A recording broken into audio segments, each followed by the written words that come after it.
When you say that when somebody wakes up and sees wadi, al-wadi normally happens after passing urine.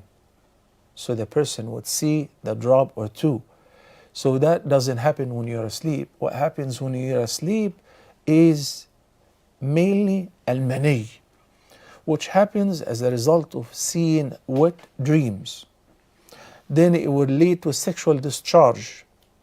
The person does not necessarily choose to have it, it just happens. This is what happens when a person, he or she, sees wet dreams, which we say it's even a sign of reaching the age of puberty. So if a person was asleep and woke up and find even the dried excretion of sexual discharge of al-mani, then they are required to perform ghusl, whether they remember that they had a wet dream or not. And when a person remembers for certain that I had a wet dream and remembers the details, but there is no signs of sexual discharge, then you're not required to perform ghusl. So what decides and determines the requirement of ghusl is the sexual discharge.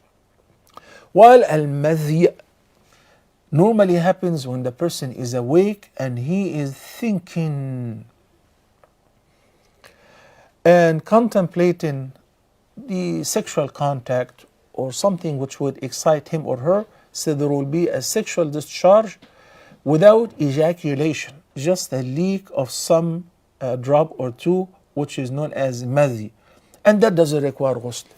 It only requires what? It requires washing one's private part, and if their undergarment were moist or soiled, they need to wash that spot, and then they can pray. So what requires ghusl is sexual discharge, which happens as a result of ejaculation. May Allah subhanahu wa ta'ala guide us to what is best.